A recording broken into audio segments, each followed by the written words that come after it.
तो सभी को गुड मॉर्निंग। क्या हाल चाल बच्चों? ठीक ही है सर, पूछा मत करो। रातों दिन बिठा कर रखते हो, फिर कहते हो क्या हाल है। Yes please. तो आज हमारा कॉन्ट्रैक्ट एक्ट का यूनिट 8 शुरू होने जा रहा है, जिसका नाम है बेलमेंट एंड प्लेज। तो बहुत ही अच्छा चैप्टर है, यूनिट है, मजेदार यूनिट है, पढ़ने में बहुत मजा आता है। वैसे लॉ ही पढ़ने में बहुत मजा आता है, ये यूनिट की क्या ही बात करें। तो एज यूजुअल यूनिट को हम सबसे पहले अपने मेरे नोट्स से करेंगे। अच्छा, मेरे नोट्स में कुछ टॉपिक है जो कवर्ड नहीं है, जो हम स्टडी मैट से पूरा पढ़ेंगे, और जो कवर्ड नहीं है वो डिटेल में पढ़ेंगे स्टडी मैट से। तो हमारा वही सीक्वेंस चलेगा, सबसे पहले notes and then study material. तो यूनिट नंबर 8 है, जिसका नाम है पार्ट 1 में। तो ये पार्ट 1 है बेलमेंट, और पार्ट 2 आई थिंक दूसरी साइड है। हाँ, ये पार्ट 1 है बेलमेंट। तो आज हम बेलमेंट करेंगे, ठीक है। Part 1 and part 2, part A and part 2 है बेलमेंट और प्लेज, दो अलग अलग टॉपिक हैं। पहले मैं शुरू कर रहा हूँ क्या, बेलमेंट। क्या आप में से कोई जानता है बेलमेंट का मतलब क्या होता है? मैंने आपको कंसीडरेशन के एक्सेप्शन सेक्शन 25 में एक्सेप्शंस में पढ़ाया था कि यस बेलमेंट का मतलब क्या होता है। फिर भी आप में से कोई बच्चा अगर अपनी ताकत दिखाना चाहता हो तो दिखा सकता है, मारने का नहीं है भाई मेरे को, बस बताने का है कि मेरे को बेलमेंट पता है। कौन बताएगा? Transfer of custody of goods, bailment का मतलब ये होता है। तो थोड़ा अच्छी लैंग्वेज में देखते हैं बेलमेंट का मतलब, बहुत अच्छे से समझना। तो मेरे बेटे, टॉपिक है बेलमेंट, बहुत बड़ा टॉपिक है, बट फिलहाल इस टॉपिक को थोड़ा बेसिक बेसिक चीजों को समझकर आगे बढ़ेंगे तो मजा आएगा। देखो, बेलमेंट का मतलब होता है transfer of custody of goods.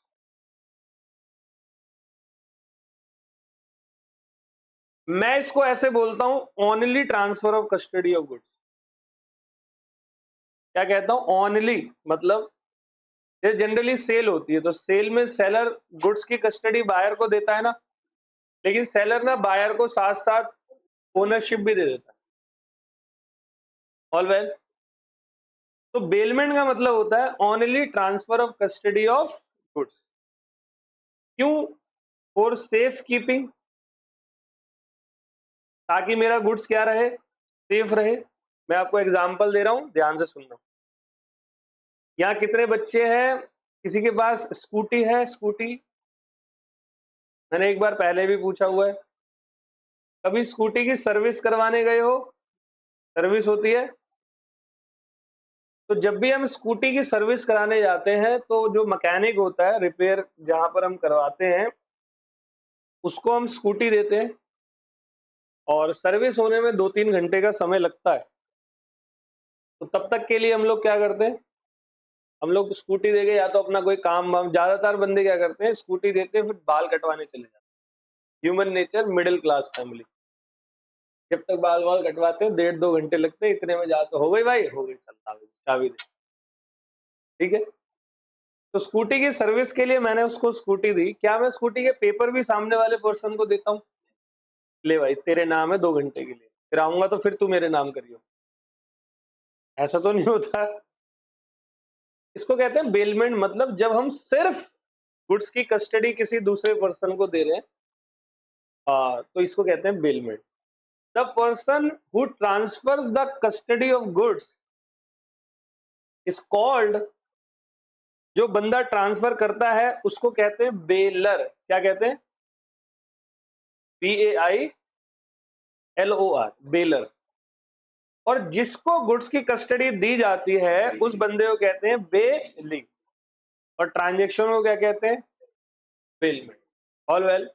अब देखो क्या होता है यहाँ पर, जिसने गुड्स दिया उसको मैंने क्या नाम दिया, और जिसको गुड्स मिला उसको क्या बोलते हैं, और मैंने उसको क्या दी, स्कूटी। स्कूटी क्यों दी,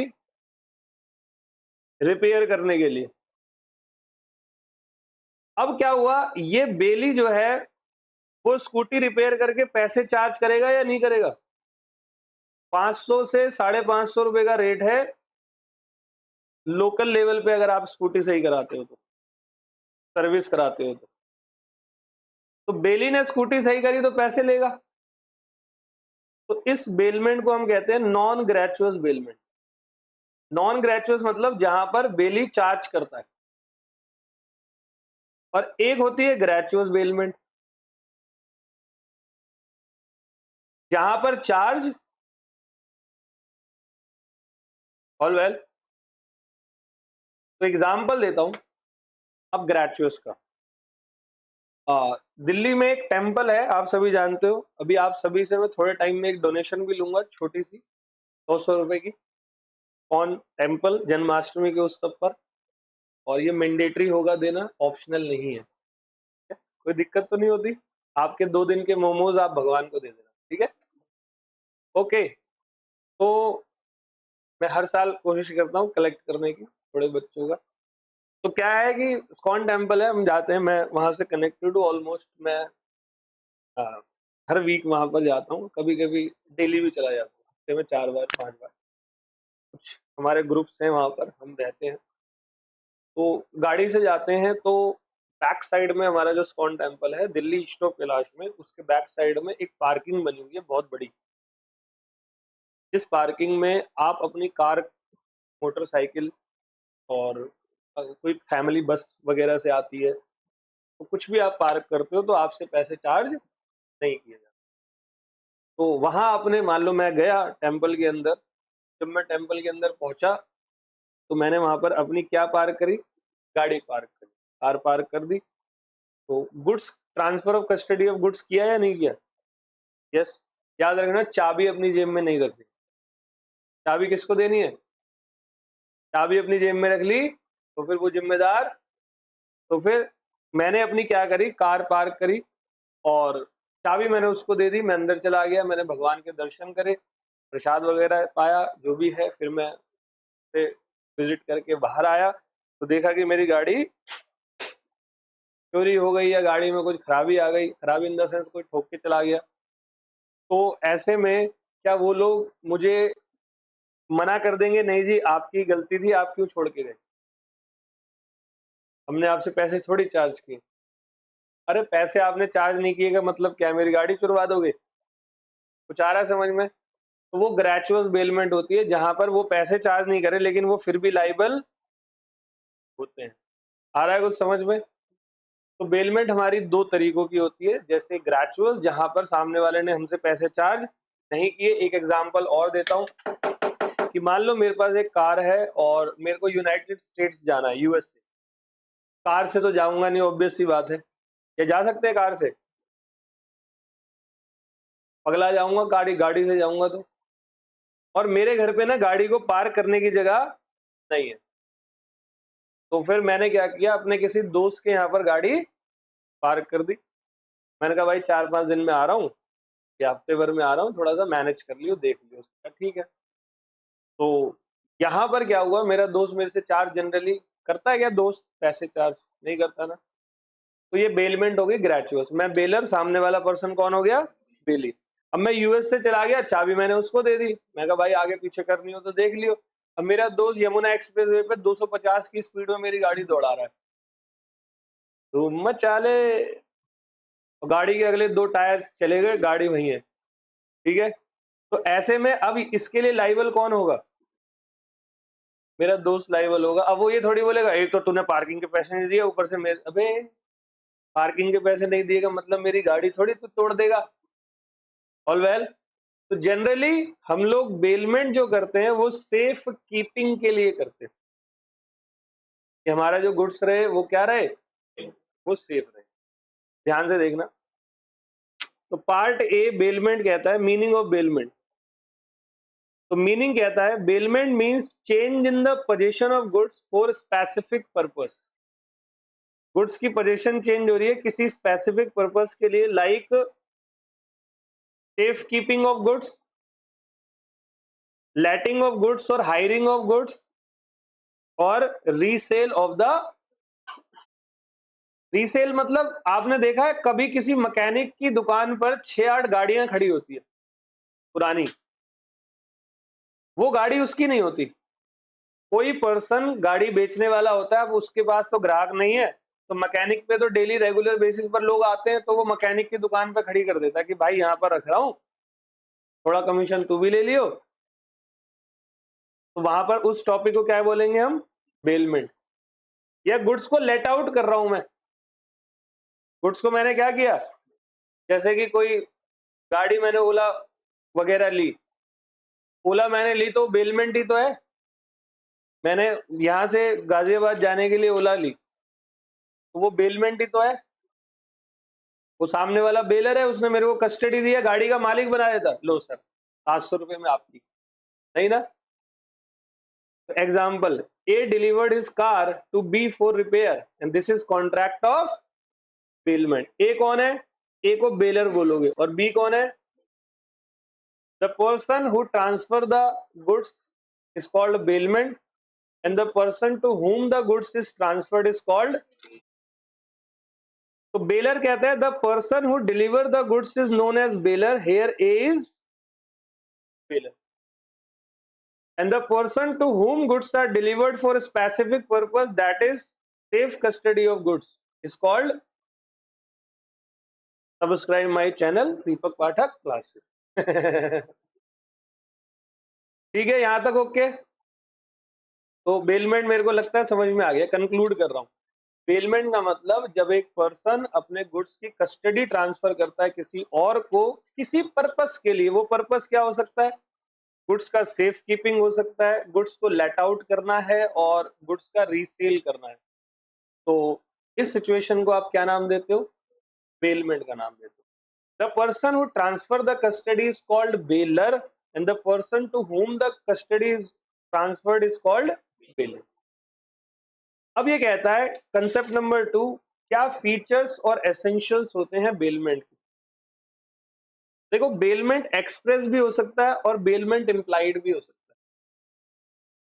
एक्सप्रेस का मतलब तो ये है कि मैं अपना गुड्स आपको बोल के दे रहा हूं कि लो सर, सर तो नहीं बोलूंगा, ले भाई मेरा गुड्स रख ले 2 दिन 3 दिन के लिए, 1 हफ्ते के लिए। तो मैंने गुड्स रखा तो मैं बेलर हो गया, और मैंने बोल के रखा ना, मतलब ओरल एग्रीमेंट या रिटर्न में शायद मैं लिख के बोल रहा हूं, तो मैंने आपको दिया तो क्या हो गया, एक्सप्रेस।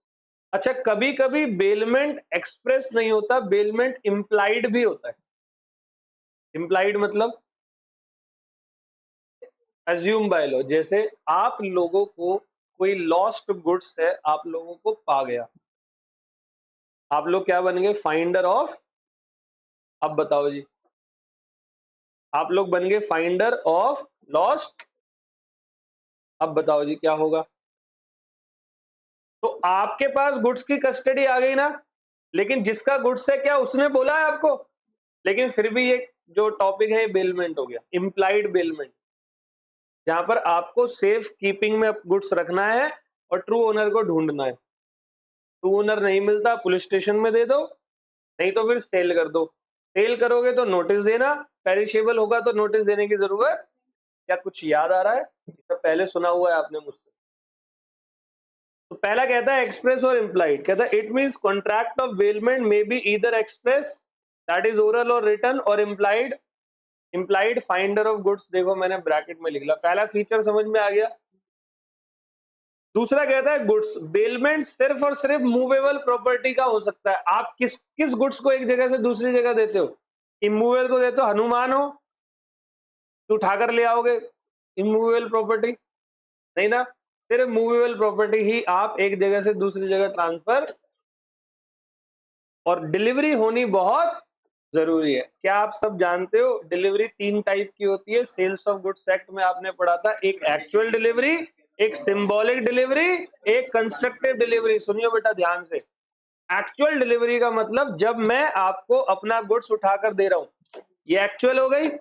एक सिंबॉलिक डिलीवरी होता है, जैसे कि मैं आपको अपनी गाड़ी दे रहा हूं तो गाड़ी की चाबी दे दी, तो चाबी क्या हो गई? सिंबॉलिक। एक कंस्ट्रक्टिव डिलीवरी है कि मेरे दोस्त के घर पर मेरी गाड़ी खड़ी है, मैंने तुम्हें बोला कि भाई वो गाड़ी का तुम टेक केयर करना, और दोस्त से एक्नॉलेजमेंट करवा दी, तो एक्चुअली में गुड्स उठाकर नहीं दिया, तो कहते हैं कंस्ट्रक्टिव डिलीवरी, जहां एक्नॉलेजमेंट करवा देते हैं। ऑल वेल है, तो डिलीवरी का होना बहुत जरूरी है।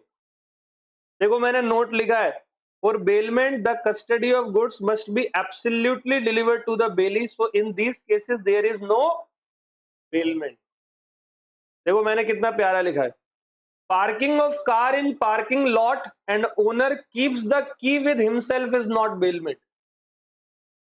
आप पार्किंग लॉट में गाड़ी खड़ी करो और जो गाड़ी का ओनर है वो गाड़ी की चाबी अपनी जेब में रखकर चला गया, वो बेलमेंट? कल को गाड़ी में कोई प्रॉब्लम आ गई, चोरी हो गई, तो भाई बेली लाइबल। और दूसरी बात देखना, आपके पापा मम्मी का बैंक में एक लॉकर होगा, क्या होगा? लॉकर। तो उस लॉकर के अंदर वो लोग अपने ऑर्नामेंट्स, गोल्ड्स वगैरह, गोल्ड ज्वेलरी वगैरह रखते होंगे। तो फिर जो बैंक होता है ना, बैंक के लॉकर में आप कोई सामान रखते हो तो उसके लिए बैंक जिम्मेदार नहीं। हाँ, बैंक को पता ही नहीं आपने रखा गया है, वो आपको लॉकर अलॉट करते हैं। हाँ, आपके घर से ज्यादा सेफ है, ये पक्का है। जो बैंक का लॉकर है वो आपके घर से ज्यादा सेफ है, इसमें कोई दो राय नहीं है। नहीं, समझ गए? तो keeping ornament in the locker of bank because the key of locker is kept with owner of ornament, that is custom. क्योंकि लॉकर की की जो होती है वो किसके पास होती है? वो होती है ओनर के। समझ में आ गया? तो ये हमारा पॉइंट है, तो याद रखना। कंसेप्ट नंबर 2, फीचर और एसेंशियल ऑफ बेलमेंट का। पहला कहता है बेलमेंट एक्सप्रेस और इम्प्लाइड होता है, दूसरा कहता है गुड्स होता है, और तीसरा डिलीवरी होनी जरूरी है। गुड्स मूवेबल प्रॉपर्टी, और डिलीवरी तीन टाइप की, एक्चुअल डिलीवरी, सिंबॉलिक डिलीवरी, और अब टाइप नंबर 3, बेलमेंट कितने टाइप के होते हैं? तो मेरे प्यारों, अभी क्लास की शुरुआत में बता चुका हूं, बेलमेंट हमारे दो टाइप के होते हैं, एक को हम कहते हैं ग्रेचुअस बेलमेंट और एक को कहते हैं हम नॉन ग्रेचुअस बेलमेंट। सर इसका मतलब क्या होता है, ग्रेचुअस और नॉन ग्रेचुअस? बेटे मेरे, ग्रेचुअस बेलमेंट का मतलब जहां पर बेलमेंट किए लेकिन सामने वाले ने चार्ज हमसे, या मैं आपको अपनी कार दे रहा हूं लेकिन पैसे चार्ज नहीं कर रहा। जैसे ओला वाला अपनी कार देता है, पैसे चार्ज करता है ना, मैंने आपको अपनी कार दी without charge, all well, gratuitous है। नॉन ग्रेचुअस बेलमेंट मतलब जहां पर मैं आपसे पैसे चार्ज करूंगा। पार्किंग में मैंने गाड़ी खड़ी करी तो पार्किंग वाले ने मुझसे क्या चार्ज किया? पैसे चार्ज किए। अगर मैं पार्किंग में गाड़ी खड़ी करता हूं तो वो मेरे से पैसे चार्ज करता है, ऑल वेल। तो इसको हाँ हाँ, दोनों ठीक है, ऑल वेल। जनरली जो है पैसे चार्ज करता बेली है, लेकिन कभी कभी पैसे चार्ज बेलर भी करता है। जैसे मैं अपनी कार आपको दे रहा हूँ, ओला उबर वाली, तो वहां कौन चार्ज करेगा? वहां मैं ही चार्ज करूंगा ना आपसे, ऑल वेल। तो एक होती है ग्रेचुअस बेलमेंट और एक होती है नॉन ग्रेचुअस बेलमेंट। तो देखो ग्रेचुअस क्या कहता है, bailment is created without any consideration. तो लिखा है Motu deposit his book to his friend Patlu without any charge.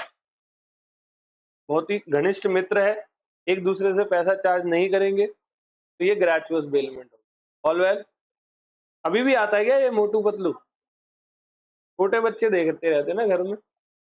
अब बात होती है नॉन ग्रेचुअस बेलमेंट की। तो बेलमेंट क्रिएटेड विद कंसिडरेशन।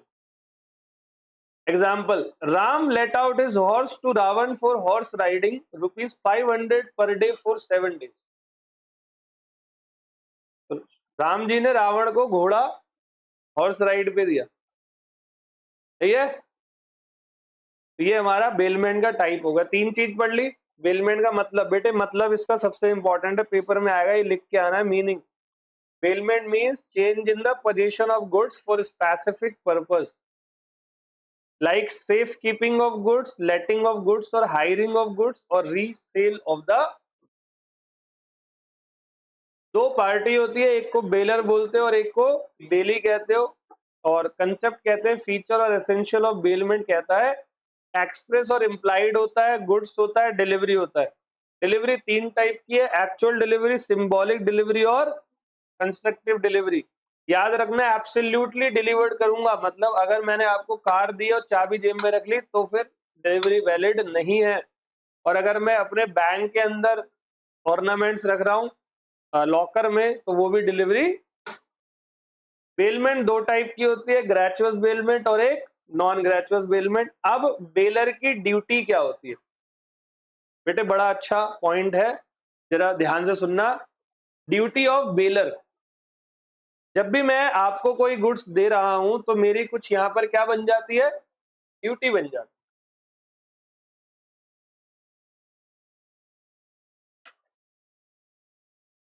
तो बेलर की क्या ड्यूटी होती है?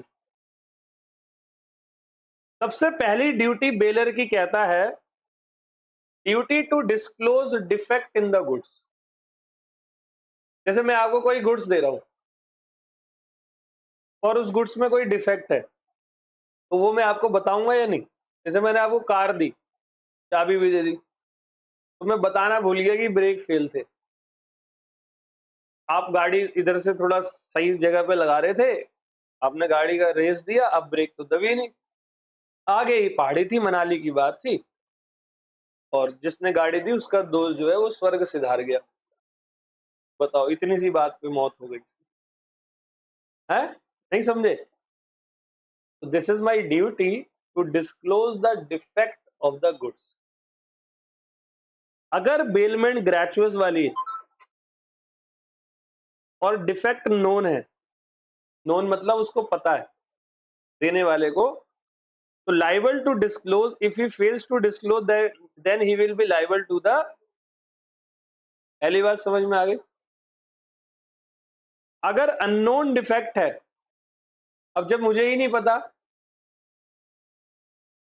Then not liable to the loss of the bill. पहली बात समझ में आ गई? लेकिन ये ग्रेचुअस बेलमेंट में, नॉन ग्रेचुअस बेलमेंट में कोई भी डिफेक्ट हो, नोन चाहे अननोन, लाइबल टू डिस्क्लोज है, otherwise he will be liable to compensate the bailee for the losses. अगर नॉन ग्रेचुअस बेलमेंट, जैसे कि मैंने आपको एक गाड़ी दी और वही ओला उबर वाली मान लो, मैंने एक गाड़ी दी और अननोन डिफेक्ट था गाड़ी के अंदर, जिसकी वजह से बेली जो है वो अपने डेस्टिनेशन पे जो है वो नहीं पहुंच पाया। तो बताओ अब क्या होगा? क्या बेली पैसे लेगा, चार्ज करेगा या नहीं? 100% चार्ज करेगा। क्यों करेगा? आ गया समझ में? कोई दिक्कत है? ठीक है, डन। तो liable to disclose, otherwise he will be liable to compensate the bailee for the losses. Example देखो, mister A gives his bike to B for a ride without any charge. Mr. A knows that brake of the bike does not properly work but failed to disclose to the daily। तो देखो gratuitous bailment है, known defect है। Mr. B gets injured due to brake failure, here Mr. A will be liable to compensate Mr. Non defect. हाँ, gratuitous bailment होती है और defect unknown होता तो लाइबल, लेकिन अगर नॉन ग्रेचुअस बेलमेंट होती ना, तो कोई भी दिक्कत हो लाइबल। समझ गए? अब अगला पॉइंट, पहला देखो, पहला क्या है? Duty to disclose defect in the. अब दूसरी बात है duty to pay necessary expenses. जैसे मान लो मेरे पास एक गाय है, ठीक है, मैं गांव में रहता हूं और मेरे पास एक गाय है बहुत अच्छी सी।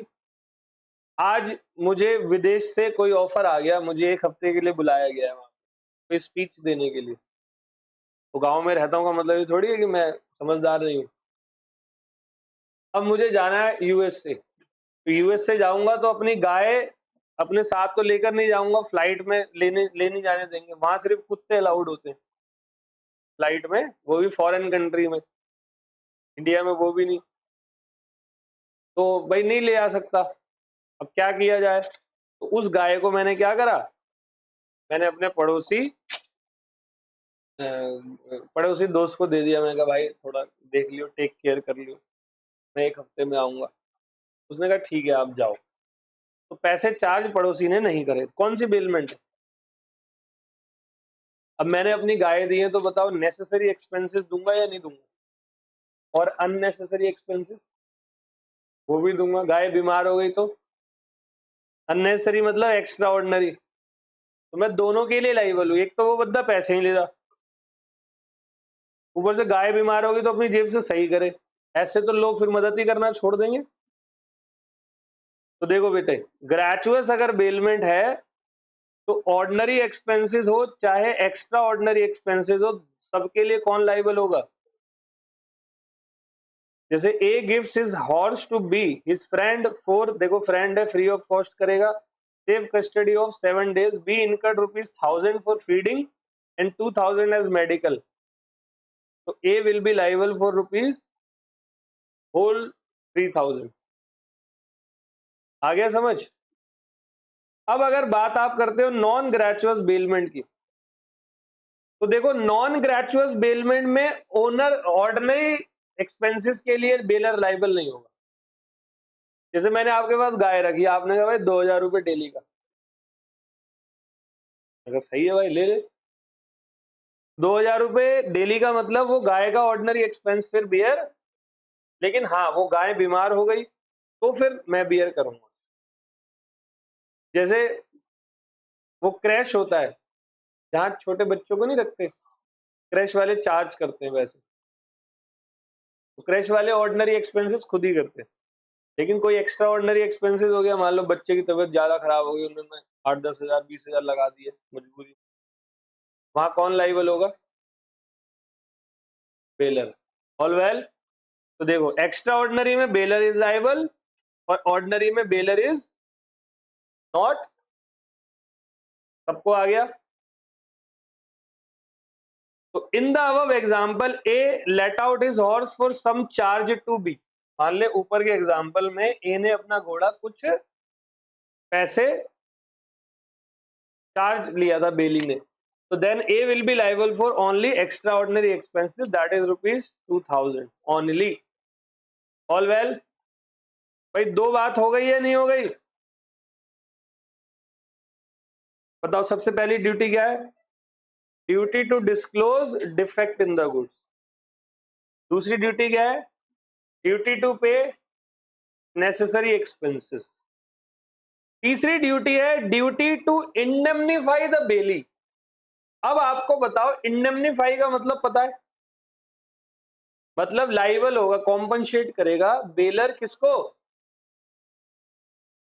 मतलब बेलर की वजह से बेली का कोई नुकसान हुआ तो फिर उसकी भरपाई कौन करेगा। नुकसान की बात करें, नेसेसरी एक्सपेंसेस की नहीं, वो ऊपर कर दिया। जैसे कि मान लो मैंने आपको 1 महीने के लिए कोई गुड्स दिया, कितने महीने के लिए दिया, और ग्रेचुअसली दिया है, मतलब आपने मेरे से उसके पे चार्ज, तो मैंने 1 महीने के लिए दिया, चार्ज भी नहीं करा तुमने।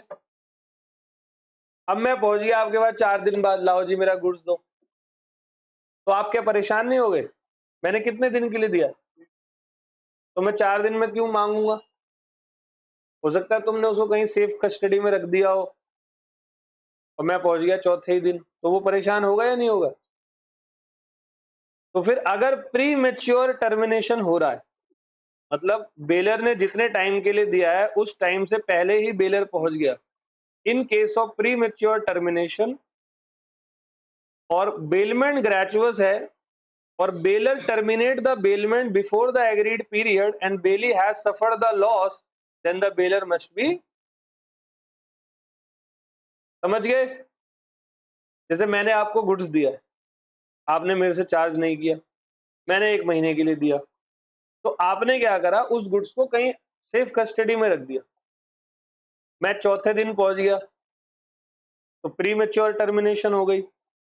अब आपसे जब मैंने गुड्स मांगा तो आपको 200 रुपए का नुकसान हो गया मेरी वजह से, तो मैं आपको उस नुकसान की क्या करूंगा, भरपाई, प्री मेच्योर।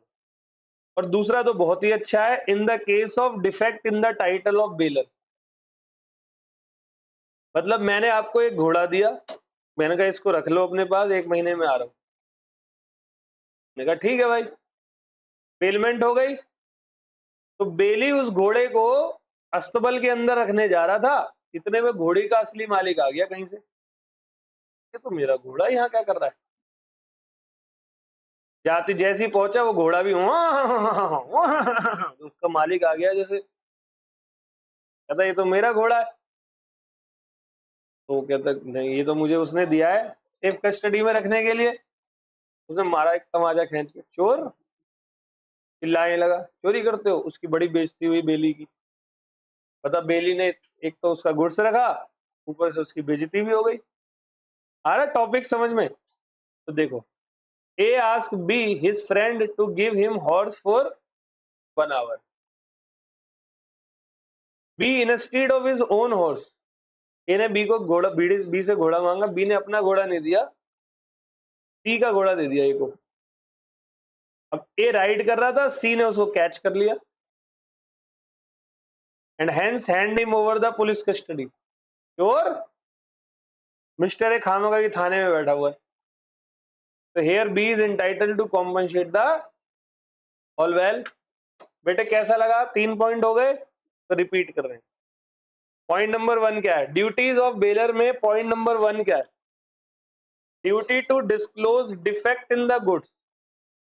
अगर ग्रेचुअस बेलमेंट है तो नॉन डिफेक्ट के लिए लाइबल होगा, अननोन डिफेक्ट के लिए लाइबल नहीं होगा, नॉन ग्रेचुअस में दोनों के लिए लाइबल होगा। Duty to pay necessary expenses, gratuitous bailment में दोनों एक्सपेंसेस के लिए बेलर लाइबल होगा और नॉन ग्रेचुअस में सिर्फ एक्स्ट्रा ऑर्डिनरी के लिए लाइबल होगा। Duty to indemnify the bailee, premature termination है और ग्रेचुअस बेलमेंट है तो फिर इंडेमनिफाई करेगा, और डिफेक्ट होगा तो भी इंडेमनिफाई करेगा। अब देखो अगली ड्यूटी है बेलर की, अब गुड्स देकर वापस भी तो ले लो। मेहमान हो गया तू तो, घर पे आ गया है, जाने का नाम नहीं ले रहा, नहीं समझे? Duty to receive back the goods. अगर मैंने बेलर को कोई गुड्स दिया है तो बेलर मुझे वो गुड्स क्या करेगा? वापस करेगा। All well. कहता है it is duty of bailor to receive back the goods when bailee return the goods as per the terms and condition of. If bailor refuses to take the delivery of goods, he must pay the necessary खर्चे incurred by bailey for the safe custody of। कैसा लगा जी? Simple था। अब बेली को पकड़ते चलो, बहुत देर होगी बेलर बेलर करते हुए। कंफ्यूज तो नहीं कर रहा ये वर्ड बेलर बेली? तो बेली कौन होता है?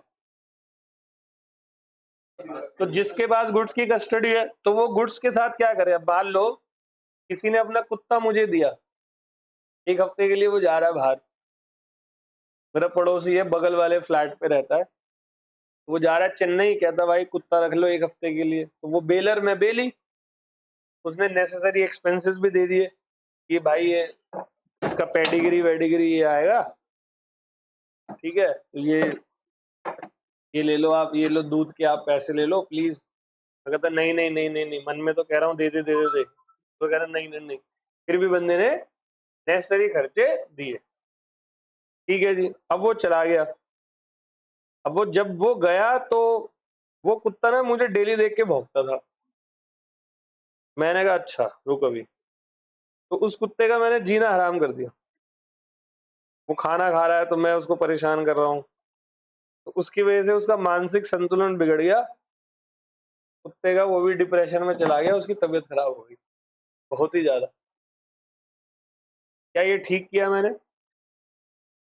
तो मैं उस कुत्ते की रीजनेबल केयर करूंगा या नहीं? भाई समय पे, जितने भी समय वो खाते हैं उनको खाना खिलाओ। अब मैं खाना ही नहीं खिला रहा, सूख के कांटा हो गया वो कुत्ता, ठीक है तो ये गलत है ना? इतना ऐसा आया था, ऐसा हो गया बिल्कुल लकड़ी जैसा, भौंक भी नहीं पा रहा मेरे ऊपर। पहले भौंकता था ऐसे जैसे पूरा मोहल्ला सुन ले, तो गलत हो गया। इसके लिए मैं लाइव, जब वो आएगा मेरा दोस्त पड़ोसी आएगा तो मुझे बहुत मारेगा, प्लस मेरे से क्या लेगा, कॉम्पनसेशन। तो duty to take reasonable care क्या था, the bailee must take proper care of the goods bailed, he must do everything which can be done to protect the goods as a person of ordinary prudence. All well? तो ये मतलब ordinary prudence के में आकर ये हर वो काम करेगा जो जिसके लिए लाइबल। तो simply the position can be understood as, तो इस पोजीशन को हम इस तरीके से समझ सकते हैं। पहली बात, प्रॉपर केयर की बंदे ने तो लाइबल, नॉट प्रॉपर केयर करी तो अच्छा लॉस अनफोरसीन है, मतलब मेरी गलती की वजह से नहीं हुआ। अब छठे फ्लोर पे मैं रहता था, वो कुत्ता ही कूद गया नीचे, मैं क्या करूं फिर, नहीं समझे? तो फिर नॉट, ठीक है। नंबर 2, तो पहला हो गया duty to take reasonable care. अब दूसरा क्या कहता है, duty not to make unauthorise use of the goods. अब किसी ने मुझे कार दी, अब एक बार मेरे साथ हुआ भी ऐसा, मैं मोटरसाइकिल ली थी मैंने, बहुत साल हो गए, 12-13 साल पहले। तो मोटरसाइकिल मैंने ली तो मैं बाइक को सर्विस पे दे आया, दूसरी या तीसरी सर्विस थी, और संडे को दे आया। सुबह मैंने कहा मैं कहीं, मुझे कहीं जाना था, मैं कहा मैं शाम को आऊंगा। तो कह रहा ठीक है भैया। तो मुझे अच्छे से याद है वो बाइक, क्योंकि नई बाइक थी, कुछ 2200 किलोमीटर चली थी, पेट्रोल मेरा फुल था, ठीक है। अब मैं शाम को आया तो वो शाम को मेरे को अच्छे से याद है, बिल्कुल डॉट याद है कि 2200 किलोमीटर चली थी। अब मैं शाम को आया तो वो 2500 किलोमीटर। चल कोई नहीं, महंगा हो सकता है, मीटर वीटर ऊपर नीचे हो गए, पेट्रोल लेगा तो पेट्रोल है ही नहीं, मैं कह दे क्या। इंजन में हाथ लगाया मैंने, बिल्कुल गर्म हो रहा है इंजन। मैं कहा बेटे क्या है, कह रहा है कि क्या है मैं कहा ये जो तेल दिख रहा है काला वाला, काला तेल होता है मोटर, इसी से भी तेरा स्नान करूंगा यहाँ बैठा के। सारा जो जैक रोड पाना है दुकान का, तेरी नाक और कान के अंदर डाल रहा है ऐसे प्यार से मैंने उसको डांटा, मैं कहाँ गया था ये बता। अब वो समझ गया भाई ये तो धर लिया इसने मुझे, कह रहा मैं नहीं गया था, उस्ताद गया था तो मुझे पता है तू तो जा भी नहीं सकता, गया उस्ताद ही होगा, लेकिन उस्ताद बताता नहीं, इसलिए तुझे पकड़ा मैंने। फिर उस्ताद को बुलाया, मैं कहा इधर आ, क्या है। तो कह रहा है कि भाई वो किसी, मुझे पता था ये यही बहाना मारेगा, की डेथ हो गई थी, फोन आ गया था अचानक।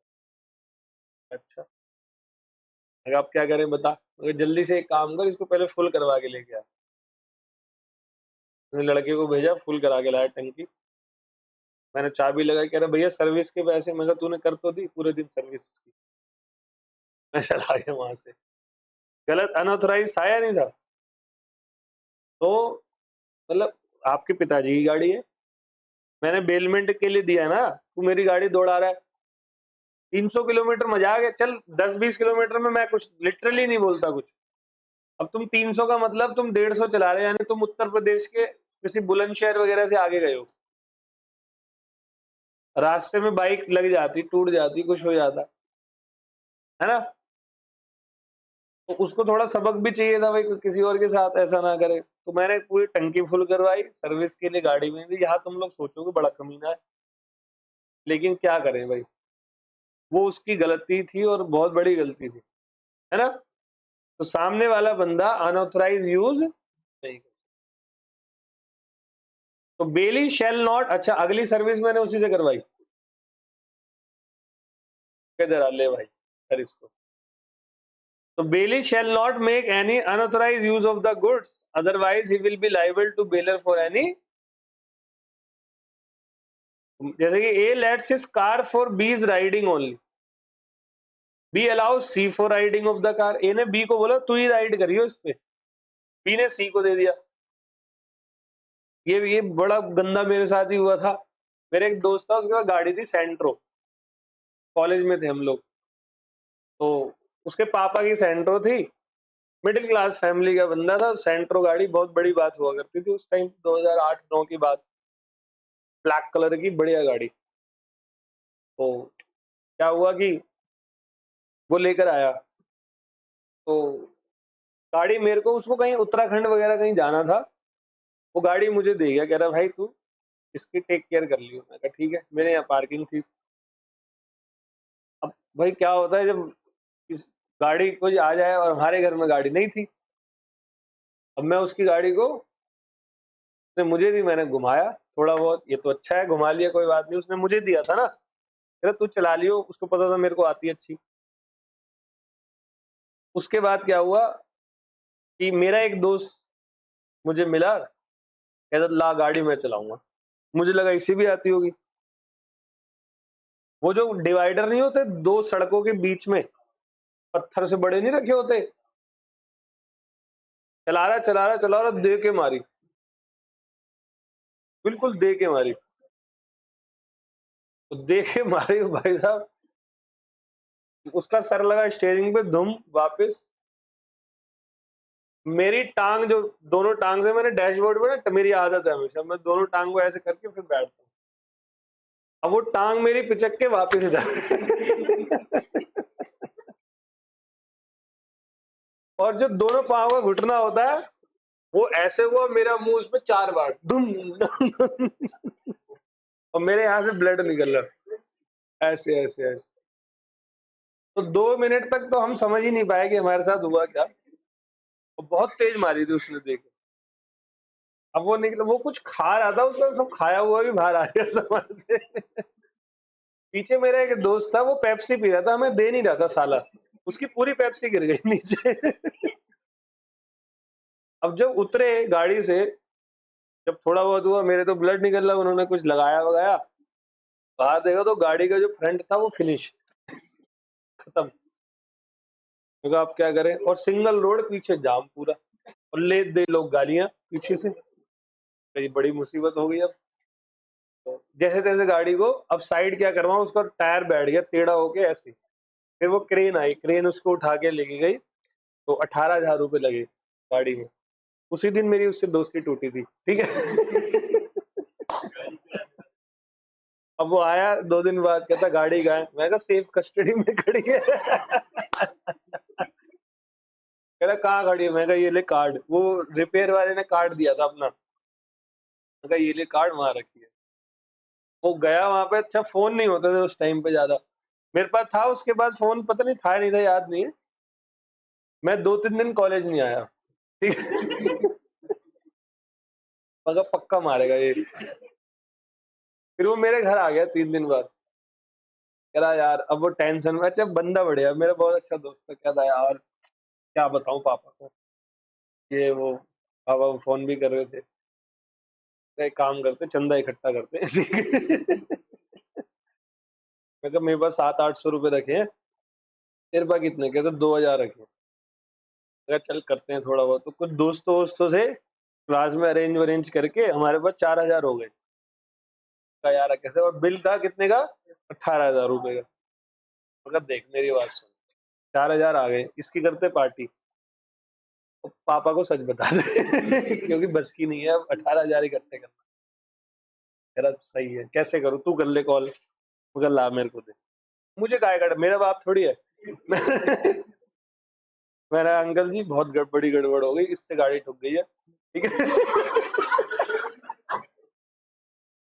वो मुझे देख रहा है, अब देख तेरे पापा ही इमोशनली है, ये बोलेंगे तुझे तो कुछ नहीं हुआ ना, मेरे से हो गई तो तुझे भी मारेंगे मुझे भी मारेंगे। तो प्लानिंग कर कुरा के फिर उसके पापा आए, फिर कह रहे कि बेटा तुझे तो कुछ नहीं हुआ ना, सेम एज इट इज, तू बच गया ना, ठीक है कोई बात नहीं, ऐसा बहुत है। 18,000 रुपए उसके पापा ने दिए। हाँ उस दिन से एक काम किया उन्होंने, गाड़ी वापस ले ली, और 3 साल तक मेरे दोस्त ने मुझे गालियां दी, साला तेरी वजह से गाड़ी गई। तो मैंने अनऑथराइज यूज किया था उसकी गाड़ी का, है ना। दोस्त था तो बच गए, कोई और होता तो कॉम्पनसेशन ले लेता, पक्का लेता 100%। तो दो बात हो गई, ओके। तीसरा है duty not to mix the goods. जैसे मैंने आपको मान लो 3 किलो चीनी दी, मगर रख ले थोड़ा, मूवेबल प्रॉपर्टी है ना, तो तुमने अपने उसी चीनी के डब्बे में जिसमें तुम्हारी चीनी थी उसी में मिला के रख दी, जब आना तो ले जाना। पागल है क्या? देखो, आपकी ड्यूटी है आप गुड्स को मिक्स नहीं करोगे, गड़बड़ हो जाएगी ना, फिर कैसे वो करोगे। तो कहता है it means the bailee must not mix bailed good with his own goods. If bailee mix the goods और वो सेपरेबल है, then cost of separation will be borne by, और अगर इनसेपरेबल है तो bailee must pay the entire loss to the bailor. मतलब आप mix नहीं करना गुड्स को, गड़बड़ हो जाएगी। एक राशन की दुकान थी, और राशन की दुकान पर एक बूढ़ी अम्मा जाती है। बूढ़ी अम्मा कहती है कि बेटा ये चावल कितने रुपए किलो है? राशन वाला कहता है अम्मा 60 रुपए किलो। अच्छा 10 किलो दे दे। तो अम्मा एक बैग लेकर आती है, बैग लेकर आई हुई थी, चावल उसमें डलवा देती है। फिर अम्मा कहती है बेटा ये दाल कितने रुपए किलो है? तो अम्मा जी 100 रुपए किलो मूंग की दाल। कहता 5 किलो तोल दे। 5 किलो तोल के कहती इसी में डाल दो, चावल में ही। तो कहता अम्मा ये तो मिक्स हो जाएगा, हटाओगे कैसे? कहती कोई बात नहीं आप डाल दो, घर में 3 बहू हैं खाली बैठी हुई। डाल दिया जी दाल। कह रहे ये अरहर की दाल कितने रुपए किलो है? कहता अम्मा 120। कहता 3 किलो ये भी दे दे। उसने पैक करा, कहते इसी में डाल, बिना पैक करे मतलब इसी में डाल। अरे अम्मा ये तो मिक्स हो जाएगी, घर में 3 बहू है खाली बैठी, वो भी डाल दिया। फिर एक काली दाल ली 5 किलो, इसी में डाल, अम्मा मिक्स हो जाएगी, 3 बहू हैं खाली बैठी, डाल दिया। अम्मा कह रही कितने पैसा हो गए? उन्होंने कहा 3500 रुपए। तो अगले महीने ले लियो। अम्मा ये कोई बात नहीं है, उधार नहीं चलता है, ले ले वापस।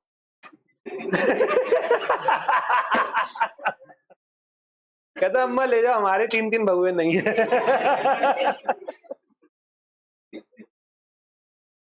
अम्मा रॉक बंदा शौक, ठीक है। तो अम्मा 3 बहुए के लिए फ्री में चावल दाल वाल सब ले आई। तो भाई वो मिक्स नहीं करना है ऐसे आपको गुड्स को, गलत बात है ना, बिल्कुल गलत बात है। ऐसे duty not to mix the goods. और अगर मिक्स आपने कर लिया तो फिर आपको देखना है कि सेपरेबल है तो फिर कॉस्ट ऑफ सेपरेशन बेली देगा, इनसेपरेबल है तो पूरा सारा कॉस्ट कौन देगा? बेलर देगा। आ गया समझ में? अब अगली है duty to return the goods. अब यहां छोटे बच्चे मत बनना, छोटे बच्चे को कोई गुड्स दे के दिखाओ तुम और फिर लेके दिखाओ मेरा है, मैं नहीं ढूंढा, ये जो बात नहीं होती है ये मम्मा है। तुम दे के तो दिखाओ उसको गुड्स, तुम्हारे जिंदगी में ऐसा नमक ना घोल दे वो छोटा बच्चा। तो छोटे बच्चे नहीं बनना। इट मींस अगर आपने गुड्स दिया है, मतलब बेलर ने गुड्स दिया है बेली को, तो बेली वो गुड्स उसको सही टाइम पे क्या कर देगा। पड़ोसी ने कुत्ता दिया, तो कुत्ते से प्रेम हो गया बंदे को, सुबह शाम वही कुत्ते के साथ रहता है वो आराम से। वो अब वो मांग रहा है, कहता मैं नहीं दूंगा, मेरा मैं मेरे को बहुत प्यार करता है, बड़ा पागल है तू। कुत्ते की जगह मान लो अपना बच्चा रखे गए 2 दिन के लिए, बच्चे से प्रेम हो गया तो मैं तो नहीं दे रहा। ऐसे थोड़ी होता है, समझ गए? तो duty to return the goods. The bailee must return the goods to the bailor after completion of a specific purpose or expiry of time. If bailee fails to return the goods after a specified time and thereafter goods is lost, then bailee is liable even for unforeseen loss or natural आ गया समझ? तो कौन liable होगा? बेली liable होने वाला है। Example देखो, Tillu delivered his car to Billu for repair. Billu completed the work but did not return his car within reasonable।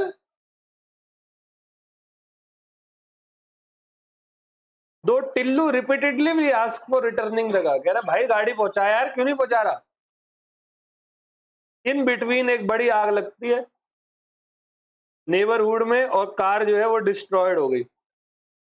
तो Billu will be liable for loss although he was not negligent बस his failure to return the. आ गया समझ? Clear है? अब अगला है duty to return accretion. Accretion मतलब तुमने गुड्स में कोई एडिशन किया है तो आप वो भी रिटर्न करोगे। जैसे किसी ने अपना बच्चा मेरे पास छोड़ा था, वो 1 किलो मोटा हो गया, मेरे यहाँ रह के खा पी के, वो आ गया वापस लेने, मैं कहा रुक, लेकर आया चाकू, मैं कहा निकाले 1 किलो, जा ले जा अपनी औलाद। ऐसा होता है कभी? अगर मैं किसी गुड्स में कोई एक्रेशन करता हूं, एक्रेशन मिलता है, तो वो एक्रेशन भी मैं साथ साथ वापस करूंगा। मैं एक एग्जांपल देता हूं, एक बिल्कुल सही हुआ है, एकदम सही बात है। मेरा एक दोस्त था, मतलब 2 दोस्त थे, एक ने स्कॉर्पियो ली थी और वो 3 महीने के लिए जो है आयरलैंड जाना था। स्कॉर्पियो खरीदी, उसी के थोड़े दिन बाद आयरलैंड जाना पड़ गया, तो उसने अपनी स्कॉर्पियो, मेरा दूसरा दोस्त है दिनेश नाम का, उसको दे दी। उसके घर पे बड़ी पार्किंग भी है।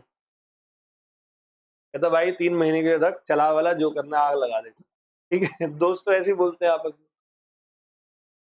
तो दिनेश ने क्या करा, दिनेश को ना म्यूजिक का बड़ा शौक था, बहुत ही शौकीन बंदा म्यूजिक का, वो कुछ कर सकता है म्यूजिक के लिए। उसने स्कॉर्पियो गाड़ी में 2-4 वो वूफर नहीं होते, वो लगवा दिए अपनी कॉस्ट पे, 8-10 हजार रुपए खर्चा करके वो लगा दिए। अब बाद में क्या हुआ, जब वो 3 महीने बाद आया मेरा दोस्त, तो क्या वो वूफर उसमें से निकाल लेगा? गाड़ी का शो खराब नहीं हो जाएगा? पहले बता, तूने लगाया क्यों? और लगाया तो अभी इसी में रहने दे। चलो एक और प्रैक्टिकल एग्जांपल देता हूं। मान लो मैंने अपने शेयर्स आपके पास रखे थोड़े टाइम के लिए। मैंने क्या करा, अपने शेयर्स आपके पास रखे, मैं चला गया 1 साल के लिए बाहर। बेटा चुप हो जाना, क्या हो गया? मैं गया 1 साल के लिए बाहर, इतने में आपको शेयर के साथ बोनस शेयर भी मिल गए। शेयर प्लस क्या मिल गए? Bonus share. तो अब जब मैं वापस आऊंगा तो क्या करोगे? बोनस शेयर रख लोगे? नहीं जी, वो तो अब मेरा है, आपने तो शेयर दिए थे। समझ गए? जैसे किसी डॉग को दे के गया, उसने बच्चे दे दिए, बच्चे अपने पास रख लोगे? नहीं जी, ये तो आपने तो कुत्ता ही दिया था। समझ गए? तो ड्यूटी टू रिटर्न एक्रेशन, तो if the belly has received some advantage from the bailed goods, like in case of share, any bonus share or dividend, then he must return both, that is bailed goods and benefits, share plus bonus। all well? Clear है? एक काम करते हैं, इसको revise करते हैं, फिर मैं लियन नाम का एक टॉपिक पढ़ाऊंगा एंड देन बुक पे जाऊंगा। ठीक है, करें स्टार्ट फटाफट से। बेटे कैसे लगा बेलमेंट का? इजी है, मैं कह रहा हूँ इजी और मजेदार है। Bailment means change in the possession of goods for specific purpose, like safekeeping of goods, letting of goods or hiring of goods or resale of goods। Example, A delivers his car to B for repairs and this is contract of। दो party होती है bailment में, एक baler और एक बेली। The person who delivered the goods is known as baler and the person to whom goods are delivered for specific purpose is called bailee. Features और essentials क्या होते हैं बेलमेंट के? ये एक्सप्रेस और इम्प्लाइड होता है, गुड्स होना चाहिए, डिलीवरी होना चाहिए। डिलीवरी 3 टाइप की, एक्चुअल, सिंबॉलिक और कंस्ट्रक्टिव डिलीवरी होती है। बेलमेंट दो टाइप का, ग्रेचुअस, नॉन ग्रेचुअस। और ड्यूटी बेलर की क्या है? Duty to disclose defect in the goods, duty to pay necessary expenses, duty to indemnify the bailee, duty to receive back the goods.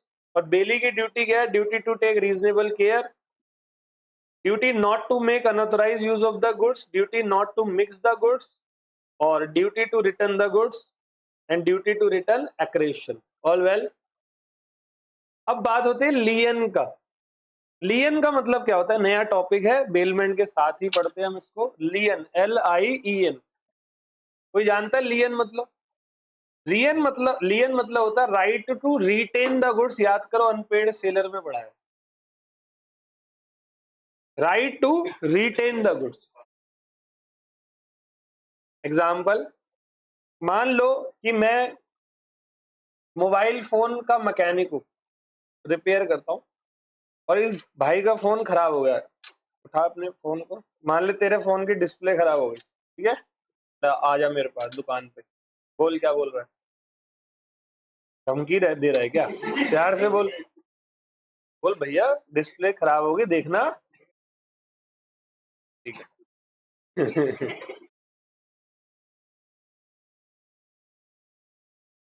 2000 का खर्चा आएगा। बोल, कर दो ना। ठीक है, शाम को 6 बजे आ जाओ। ओए, समझ नहीं आ रहा? 2 बार बोल रहा हूं। शाम को 6 बजे आ जाना। ओके, हम दोनों के बीच में एग्रीमेंट हो गया, 2000 रुपए में पूरी बात हो गई। इसने मुझे क्या दिया? गुड्स दे दिया। अच्छा, बेलमेंट है या नहीं? ये बेलर मैंने गुड्स अपने पास रखा, अब ये शाम को आएगा, मैंने इसकी जांच पड़ताल करी, जो भी गुणा भाग करके मैंने इसमें डिस्प्ले लगा दी। शाम को आया, ये फोन नीचे रखा हुआ है। जनरली यही होता है, पहले ग्राहक आया तो बोला भैया हो गया फोन, मैं कहा हाँ भैया लो चेक कर लो। इसने देखा वेखा, देख हुआ है नहीं, चल रहा है, लाओ भैया 2000 रुपये। बोल भैया कल ले लेना, इधर लाना जरा फोन बेटे। फोन भी, दिस इज कॉल्ड लियन, मतलब right to retain the goods. मैंने गुड्स को क्या कर लिया? क्यों करा? क्योंकि इसने सेटिस्फेक्शन ऑफ ड्यूज नहीं करा अपना। This is called particular lien. देखो, दो टाइप के लियन होते हैं, एक पर्टिकुलर और एक जनरल लियन। पर्टिकुलर मतलब मैंने इस फोन पे अपना स्किल लगाया ना, तो मैं ये फोन रख लूंगा अपने पास। मान लो इसका लैपटॉप पे मैंने स्किल लगाया होता तो लैपटॉप ही रख लेता। This is called particular lien. अब जनरल लियन क्या है? जनरल लियन क्या है कि इसने किसी गुजर से जो है वो ब्याज में पैसे ले रखे हैं, ठीक है? यहाँ कोई है गुजर? नहीं है। गुजरों का ब्याज बड़ा डेंजर होता है। उनका ब्याज होता है 10% पर डे। 10 दिन में प्रिंसिपल से ज्यादा वो इंटरेस्ट नहीं लेते आपसे। और गलती से 2-3 महीने आपने उनका पैसा रख लिया तो मकान उसी के नाम पे करना पड़ता है। उनका ऐसा ब्याज होता है। पता नहीं उनकी गणित कमजोर है या लेने वाले बंदे की बहुत भयंकर मजबूरी होती है, समझ नहीं आता उनका। तो भाई क्या हुआ कि मान लो कि आपने किसी गुजर से पैसे लिए 1 लाख रुपए 10% ब्याज पे, आप उसका पैसा चुका नहीं पा रहे। अब जब आप उसका पैसा नहीं चुका पा रहे तो ऐसी सिचुएशन में क्या होगा? हाँ जी, अब ऐसी सिचुएशन में होगा ये कि रास्ते में कहीं आपको उसने कैच कर लिया और आप स्कूटी पे जा रहे थे, बढ़िया नई नई आपने एंटॉर्क जो है वो खरीदी थी। तो उस भाई ने क्या करा, बड़े प्रेम से आपकी चाबी ली, बड़े प्यार से बोला निकल ले बेटे, जब हो जाए पैसे तो आ जाइयो। This is called general lien. जो मिल गया, जैसे बैंक को पैसे लेने होते, तुमने लोन लिया है, बैंक आपके घर पे आया तो देखा अच्छा इतना बढ़िया सामान वामान है। बैंक ने बैंक अपने फैक्टर को बुलाता है, कुछ फैक्टर होते हैं जो हाँ, जो रिकवर करते हैं। वो लोग आए और ऑल वेल, तो देखो जी, मीनिंग ऑफ लियन, तो lien means right to retain the goods belonging to some other person till satisfaction of dues. तो जब तक मेरे ड्यूज तू नहीं दे देता तब तक के लिए ऑल वेल। समझ गए बच्चों? तो लियन के टाइप्स क्या होते हैं? एक मेरा होता है particular lien, it means retaining of only that goods, सिर्फ वो गुड्स रिटेन कर रहे हैं upon which the dues is, जिस पे ड्यू आउटस्टैंडिंग है, and it is applicable only when some labor and skill has been incurred or expended on the goods. जैसे इसके फोन पे मेरी क्या लगी थी, लेबर और example, A mobile repairer has particular lien on the mobile upon which he has incurred labor and, दूसरा है general lien, it means retaining any goods for clearing of general, वो गुजर वाला है, कुछ भी उठा लेगा। ए टुक दो लोन, दैट इज 1000 और 5000 फ्रॉम बैंक, उसने एक सिक्योरिटी दी है सेकंड लोन को सिक्योर करने के लिए 5000 के लिए। मान लो उसने 5000 दे भी दिए बैंक, तब भी आपका लैपटॉप नहीं दे रहा, क्योंकि वो कह रहा है भाई वो 1000 भी तो थे, वो तो दे। वो बड़ा कमीना यार, हाँ वो तो मैं हूँ, लॉ भी कहता है कि कमीना बनना पड़ता है।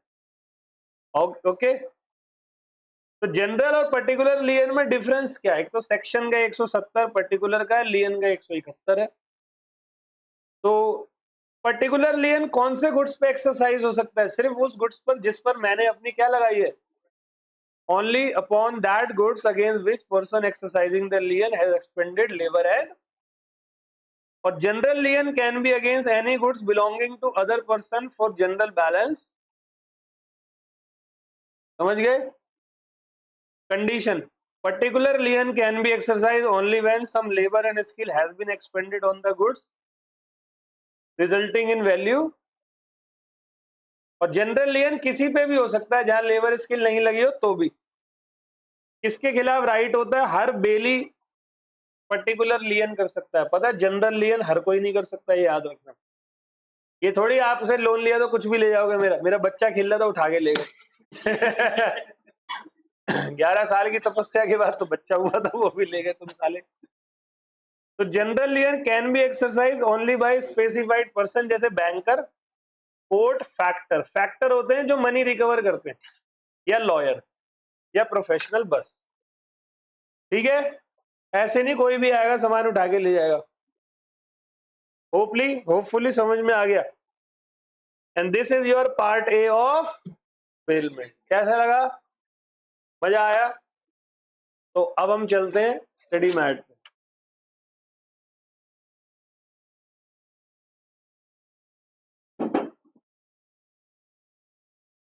तो देखो जी, बेलमेंट एंड प्लेज नाम का टॉपिक है जिसमें हमें पहले बेलमेंट पढ़ना है। अभी मैंने आपको क्या पढ़ाया? बेलमेंट पढ़ाया। तो duties and rights of the baler, duties and rights of the, अभी हमने ड्यूटी पढ़ा था वहां पे, राइट्स बुक से पढ़ेंगे। फाइंडर ऑफ द गुड्स बता चुका हूं, बट यहां पर भी कुछ होगा, जनरल और पर्टिकुलर लियन। ऑल वेल, स्टार्ट कर दे। तो व्हाट इज बेलमेंट? एक फ्रेंच वर्ड है बेलियर। अगर पेपर में आता है और इसको कोट करके आता है, एग्जामिनर लिटरली इंप्रेस होगा। साले को याद करना बड़ा मुश्किल, लेकिन करो। क्या नाम है? Bailler, which means to deliver. Bailment अपने आप पढ़ लो, हैंडिंग ओवर और change of position. All well, पढ़ना एक बार। Etymologically, etymologically means handing over और चेंज ऑफ। तो बेलमेंट में दो पार्टी है, बेलर और, जैसे एक्स ने अपनी कार दी वाई को रिपेयर के लिए, एक्स बेलर, और वाई, एक्स ने कपड़ा दिया वाई टेलर को स्टिच करने के लिए, तो ये बेलमेंट है। देते हैं ना, किसी को सूट का कपड़ा दिया, उसने अपनी बेटी के लिए बना दिया। ये तो मुझे लगा आपने गिफ्ट दिया, इधर आ साले, गिफ्ट दिया तुझे मैंने। Goods given to a friend for own use without any charge, या X deliver goods to Blue Dart for. तो एसेंशियल एलिमेंट क्या, कॉन्ट्रैक्ट होना जरूरी है, दोनों हो सकते हैं, एक्सप्रेस और इम्प्लाइड मतलब फाइंडर। डिलीवरी होनी जरूरी है, एक्चुअल, सिंबॉलिक और कंस्ट्रक्टिव। पर्पस होना बहुत जरूरी है भाई, the goods are delivered for some purpose. और याद रहे पोजीशन ट्रांसफर होना जरूरी है, और पोजीशन तभी ट्रांसफर होती है जब गुड्स क्या होता है, ऑल वेल। जैसे सर्वेंट ऑफ ए मास्टर, जिसकी कस्टडी में गुड्स है मास्टर का, तो वो बेली नहीं है। जो सर्वेंट होता है नौकर, उसके पास प्रिंसिपल का कोई गुड्स है, तो फिर नौकर बेली, वो तो नौकरी कर रहा है वहां पे, समझ गए। और बैंक लॉकर में पैसा जमा करो तो बेलमेंट, क्योंकि लॉकर की चाबी किसके पास रहती है, और रिटर्न ऑफ गुड्स। तो bailee is obliged to return the goods, ये नहीं कि तुम, मैंने गुड्स दिया और बाद में तुम लेके बैठ गए अपना, फिर खुद का ही बना लिया तुमने। मेरा एक दोस्त था, वो कुछ भी लेता था सारा वापस नहीं देता था। कोई किताब ले जाए दे ही ना, कोई कुछ ले जाए, कभी घड़ी ले गए फिर भी ना दे। बड़ा परेशान, हम सारे लोग परेशान थे। उसने एक मोटरसाइकिल खरीदी, तो मेरा एक दोस्त था गोरखपुर का, और आखिरी टाइम चल रहा था फाइनल ईयर का, ठीक है, पेपर वेपर हमारे हो गए थे सब कुछ।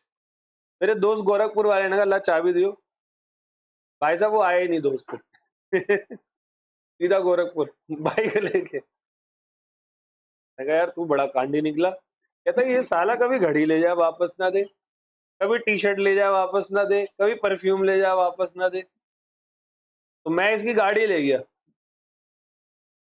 अब ये ढूंढेगा अपने आप, मिल गया ठीक है, नहीं तो गाड़ी दौड़ाऊंगा रोड पे, कोई टेंशन नहीं। वो बाइक चलाते हुए गोरखपुर गया, कहता भाई 3 दिन में पहुंचा, मजा आ गया, पूरा ताबड़तोड़ घूमते घूमते गया हूँ हर जगह से। तो दोस्त को पता ही नहीं कि उसकी बाइक कहाँ है, बड़ा परेशान ये वो। उसको 1.5-2 महीने बाद वो गोरखपुर गया बाइक लेने के लिए। कहता भाई सॉरी, क्योंकि वो दोस्त भी सॉरी बोलता था चीज लेने के बाद, कोई चीज लेता वापस में सॉरी, तो सॉरी। आ जाओ। तो बेलमेंट कितने टाइप के होते हैं, तो ये थोड़ा सा अच्छे से देखना। On the basis of benefit, bailment can be classified into 3 types. सबसे पहले for the exclusive benefit of baler, जब पूरा बेनिफिट बेलर का होता है। जैसे पड़ोसी कोई सामान हमारे घर पे रख रहा है, तो 100% उसी का फायदा, हमारा क्या फायदा, हमारी टेंशन हो रहा है। For the exclusive benefit of belly, जैसे किसी ने मेरे पास अपनी साइकिल रख दी, अब 100% फायदा, मैं उसी से शेख सराय आऊंगा, टैटन धूम मचा ले, चला चला के कार वाला चला गया for mutual benefit of bailor and bailee, दोनों का बेनिफिट हो। जैसे मैंने किसी को वॉच फॉर रिपेयर दिया, तो दोनों को ही बेनिफिट है ना, Ola. On the basis of reward, मेरे बच्चे दो है, ग्रेचुअस और, the word gratuitous means free of charge. So a gratuitous bailment is one when the provider of service does it gratuitously, that is free of charge. Such bailment would be either for exclusive benefit of bailer or, समझ गए, non gratuitous bailment means where both the party get some benefit, that is bailment for the benefit of both bailer and, तो baler की duty क्या है, क्या ये सारी point पढ़ ली हमने। Disclose known fact, where necessary expenses, indemnify the bailey bound to accept the goods। एक एक करके करें। सबसे पहला, bailor's duty to disclose fault in the goods bailed. अगर ग्रेचुअस बेलमेंट है तो दोनों के लिए लाइबल होगा, और नॉन ग्रेचुअस है तो नहीं, ग्रेचुअस हो तो दोनों के लिए नहीं, नॉन ग्रेचुअस हो तो ही वाज अवेयर और नॉट, दोनों के लिए लाइबल होता है। ऑल वेल, जैसे कि ग्रेचुअस बेलमेंट में कहता था, bailor is bound to disclose to the bailee fault in the goods bailed, जो भी फॉल्ट होगा वो मैं बताऊंगा, of which the bailor is aware and which materially interfere with the use of them or expose the bailey to extraordinary risk, and if he does not make such disclosure, he is responsible for damage arising to the bailee directly from such, समझ गए? Example है, A lend a horse which he knows to be vicious to B, he does not disclose the fact that horse is vicious, the horse run away, he is thrown and injured, he is responsible to B for damage. Horse था, वो थोड़ा गड़बड़ थी घोड़े में, ये बात उस बंदे को पता थी, लेकिन फिर भी डिस्क्लोज, तो लाइबल। चलो दूसरा है duty to pay necessary expenses, ये हम लोगों ने पढ़ लिया। तीसरा मेरा क्या है, duty to indemnify the bailee for premature, पहले जाऊंगा प्री मेच्योर टर्मिनेशन करूंगा तो बेली के लिए मैं लाइबल होऊंगा, कोई भी लॉस होता है। बेलर्स रिस्पॉन्सिबिलिटी टू बेली, बेलर बेली को कोई भी लॉस होगा तो इंडेमनीफाई करेगा, जैसे डिफेक्टिव टाइटल पढ़ा दिया था नोट्स में, और duty of bailor to receive back the, जैसे यहाँ लिखा है X delivered is car to S for 5 days for safe keeping, however X did not take back the car for 1 month, तो इस केस में एस जो है वो नेसेसरी एक्सपेंसेस 1 महीने के क्लेम। तो देखो बेली की क्या क्या ड्यूटी है, duty to take reasonable care of the goods bailed, करा दिया। Duty not to unauthorise goods, no unauthorisation. Duty not to mix the goods, तो मिक्स किया है तो सेपरेट करने का चार्जेस उसी पे लगेंगे, और सेपरेट नहीं होगा तो सारा लॉस वही बेयर करेगा। Duty to return the goods, और duty to return any accretion, accretion मतलब एक्स्ट्रा प्रॉफिट, जैसे मैंने आपको शेयर दिए और बोनस मिल गया तो आप बोनस मुझे वापस दोगे, समझ गए?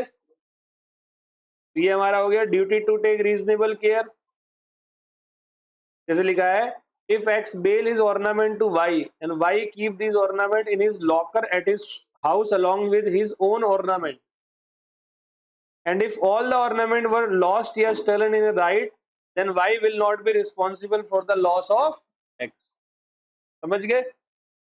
देखो तुमने अपनी ज्वेलरी मुझे दी, मैंने वो ज्वेलरी अपनी ज्वेलरी के साथ रख दी, दंगे वंगे हो गए, पब्लिक, तुम्हें पता दंगों में पहले लूट मारी करती है, सब जानते हो, पब्लिक ने दंगों में लूट मार करी, वो हमारे भी सारा गोल्ड ले गया, तो अब जिसने मुझे गोल्ड दिया था उसके लिए मैं लाइबल, समझ गए?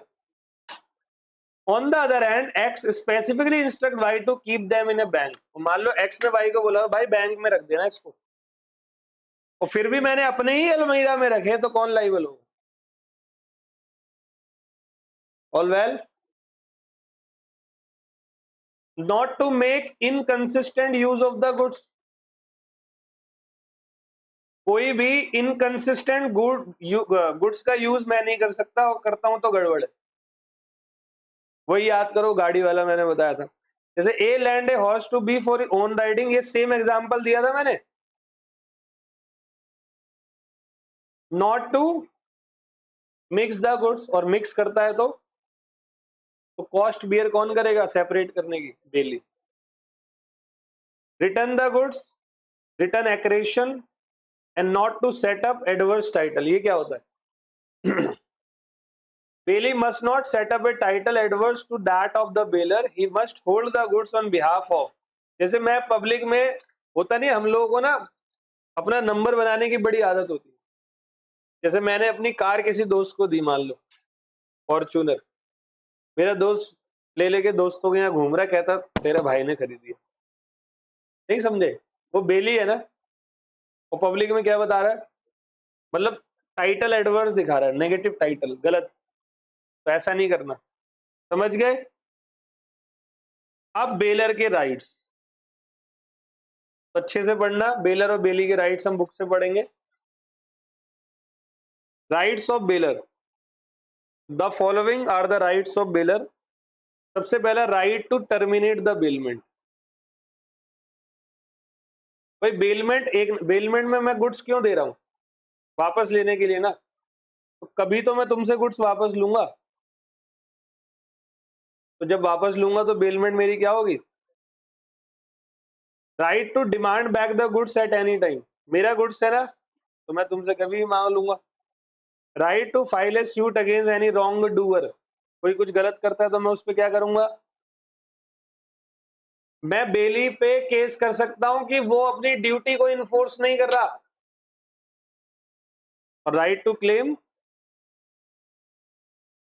समझ गए, तो एक एक करके पढ़ते हैं। सबसे पहला right to terminate the, a contract of bailment is voidable at the option of bailor if the bailee does any act with regard to the goods bail inconsistent with the condition of bail। मैंने आपको goods दिया और आप गलत कर रहे हो उस गुड्स के साथ, तो मैं उस बेलमेंट को क्या कर दूंगा, टर्मिनेट कर दूंगा। भाई मेरा गुड्स दे, बस हो गया तेरा, ठीक है। दूसरा right to demand back the goods, when the goods are lent gratuitously the bailor can demand back at any time even before the expiry of time fixed or the achievement of the object। जैसे A while going out of station delivered his ornament to B for safe custody for 1 month, लेकिन A आ गया 1 हफ्ते में, तो वो अपना ornament ले लेगा, ला भाई वापस दे दे भाई, हो गया, ठीक है, क्योंकि यहाँ ग्रेचुअसली है। अच्छा ऐसे में अगर सामने वाले को कोई खर्चा करना पड़ा तो वो मुझे, ठीक है, देखो ये आगे लिखा भी हुआ है, however due to premature return if the bailey suffer any loss which is more than the benefit then he will compensate, all well। फिर है right to file suit against wrong doer, आगे आएगा right to sue the bailee, तो bailee को मैं case कर सकता हूं उसके राइट्स को करने के लिए, एंड राइट टू कॉम्पनसेट। अब बेली के राइट्स देखो जी, बेली कौन है, जिसके पास गुड्स है, उसके राइट्स क्या है, right to deliver the goods to any one of the joint bailors. अगर बहुत सारे जॉइंट बेलर हैं, if several joint owner bail the good the bailee has right to deliver them to any one. जैसे 4 बंदों का goods है, बेली के पास रख दिया गया, तो बेली 4 बंदों का गुड्स जो है किसी भी बेलर को दे देगा, क्योंकि वो सारे कौन है, जॉइंट ओनर। गलत थोड़ी है भाई, बेली को तो ये पता है ना तुम चारों मालिक हो, तो मैं चारों को किसी को भी दे दूं। एग्जाम्पल कहता है A B and C are the joint owners of a harvesting combine, they delivered it on hire to D for 1 month। After the expiry of 1 month, D may return the combine to any one of the joint owner A, B और।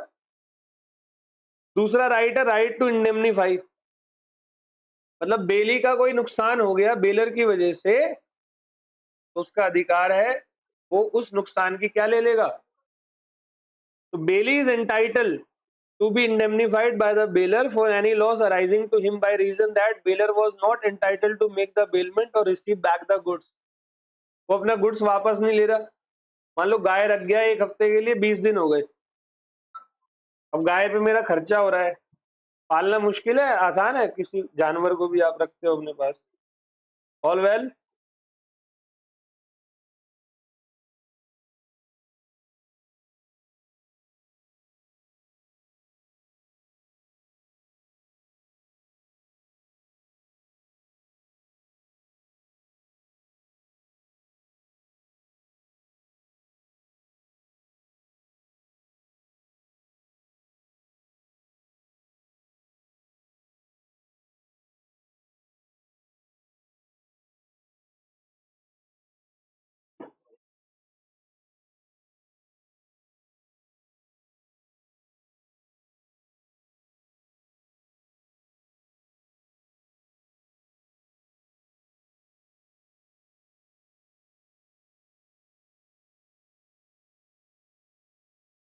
आ जाओ बेटे, right to claim compensation in the case of faulty goods, so a bailey is entitled to receive compensation from the bailor or any loss caused to him due to the failure of bailor to disclose any fault in the goods known to him। एक बार बताऊं, जो baler का duty होता है ना, वो बेली का right होता है, इसलिए मैंने नोट्स में नहीं लिखवाया। और जो बेली की ड्यूटी है वो बेलर का, आपको नहीं लग रहा वही सब पढ़ रहे हो, याद रहेगा। अगला है right to claim necessary, right to apply to court to decide the title of the. मान लो तुमने मेरे को कोई गुड्स दिया, मैं बेली हूं, और 3 लोग आ गए उसी गुड्स को क्लेम करने के लिए। दिया ए ने है, बी कह रहा है मेरा गुड्स है, सी कह रहा है मेरा गुड्स है। मैं हो गया कंफ्यूज, मैंने कोर्ट को बोल दिया सर जी आप ही देख लो, बहुत हो गया। जैसे A a dealer in TV delivered a TV to B for using in summer vacation. Subsequently, C claimed that the TV belonged to him as it was delivered only for repairs to A, and thus B should deliver to him. In this case, B may apply to court to decide the question of ownership. Right of particular lien, ये भी हम आगे करेंगे। Right of general lien, ये भी। अब बेली particular और general दोनों लियन कर सकता है ना, कब करेगा? पर्टिकुलर जब मेरी लेबर लगी, और जनरल कब? जब मैं बैंकर हूं, लॉयर हूं, या कोई फैक्टर हूं। ठीक है। अब है rights of bailor and bailee against any wrong doer. आप देखो ये अगला पॉइंट है, रॉन्ग डूअर मतलब कोई थर्ड पार्टी।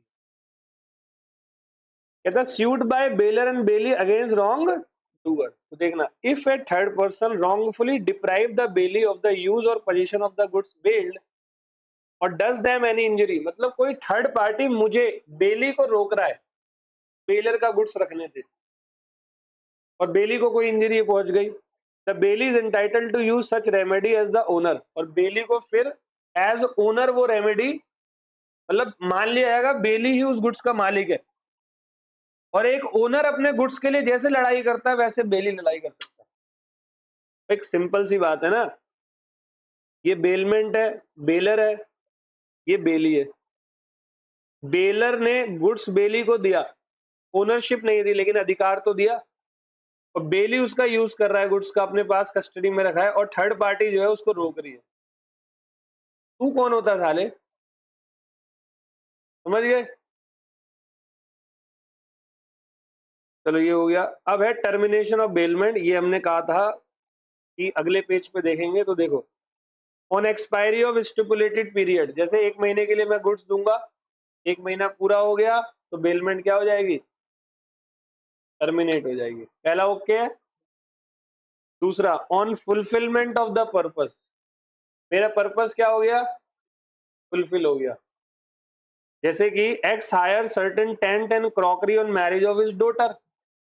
डॉटर भाग गई, सॉरी डॉटर की किसी से शादी डॉटर की शादी हो गई, तो अब क्या करें? हो गया खत्म। तीसरा है बाय नोटिस। कहता है where the bailee act in, बेटा ये इंपॉर्टेंट है जो आप पढ़ रहे हो, ये पेपर में आता है। Where the bailee act in a manner which is inconsistent with the term of bailment. मैंने अपनी गाय को रखने के लिए दिया, मैंने कहा दिन में 3 बार खाना खिलाना है, शाम को सुबह दूध निकाल लेना है, और वो दूध निकालने के लिए दोपहर को उठता है। भाई वो इंसान नहीं है, वो गाय है, वो समय के अकॉर्डिंग चलती है। हम इंसान है, बेकार आदमी। गाय का दूध ना निकालो वो ऊपर चला जाता है, पता है ना आपको, तो उसकी तबीयत खराब हो जाती है। ये इनकंसिस्टेंट है ना, मैंने उसको क्या दे दिया? नोटिस दे दिया। Death, A gratuitous bailment terminate upon the death of either the bailor और, या सब्जेक्ट मैटर क्या हो गया? ठीक है। एक्स ने अपनी साइकिल वाई को दी, साइकिल डैमेज हो गया बियॉन्ड रिपेयर। अब वो साइकिल डैमेज हो गया, अब उसका रिपेयर भी नहीं हो सकता। मतलब एक ट्रक वाला बिल्कुल साथ में ले गया साइकिल को 1 किलोमीटर तक, एक पहिया उधर एक पहिया उधर, हैंडल पता नहीं कहाँ है, अब उसका repair. Expiry of fix period, fulfilment of purpose, death, inconsistence और destruction of the subject. All well. Finder of lost goods आपका होमवर्क होने वाला है। क्यों? क्योंकि ये सब आप जानते हो, मैंने कई बार बताया। मैं इम्प्लाइडली किसी गुड्स को अगर फाइंड करता हूँ, पूरा बता देता हूँ, तो फिर मेरी ड्यूटी बनती है ट्रू ओनर को ढूंढ लूं, नहीं मिल रहा तो मैं एक नोटिस देकर गुड्स बेच दूंगा। पेरिशेबल गुड्स है तो नोटिस देने की आवश्यकता। All well. अब है लियन, पब्लिक नोटिस दे दो, अखबार में देखते नहीं, कल को आप मेरे पास आए मैं दिखा दूंगा, ये देख अखबार में मैंने लिखा था। अब है लियन। लियन कितने टाइप के हैं बेटे? पर्टिकुलर मतलब जहां पर मेरी क्या लगी है, जैसे कि मान लो A gives cloth to B a tailor to make into coat, वो कोर्ट तब तक अपने पास रखेगा जब तक आप उसकी payment, if in the above example B takes 15 दिन time to make the coat, right of lien will be applicable only after. तो तूने, मैंने कहा था शाम को 6 बजे आना, तो मैं लियन कब कर सकता हूँ, 6 बजे के बाद या उससे पहले? जनरल लियन समझ गए? कोई भी जनरल बैलेंस लेना है, लेकिन ये सिर्फ और सिर्फ तब हो सकता है banker, factor, policy broker, attorney of law etcetera. चलो, तो ये हमारा क्या कंप्लीट हुआ, कैसा लगा जी? कोई डाउट? मिलते हैं आपसे